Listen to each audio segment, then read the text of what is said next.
Hi everyone, I'm Natsuko. I'm a traditional and digital artist. I start drawing since when I was young at the age of 7.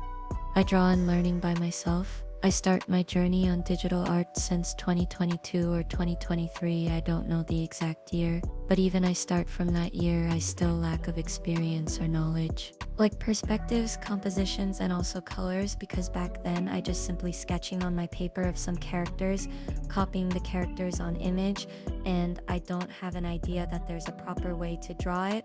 So I decided to search tutorial on YouTube, and then my favorite artist now is pop up on my screen, which is Sam Does Art. I immediately subscribe him because of style was simple, eye-pleasing, and also clean, so I learned from him and my other favorite artists. Even I watch them and understand what they taught. I can't still say that I'm good at art, but I'm still practicing to be a better artist. I think I'm not just consistently practicing. By the way, I'll post tutorial and processing videos here, so subscribe for upcoming uploads. Thank you for watching.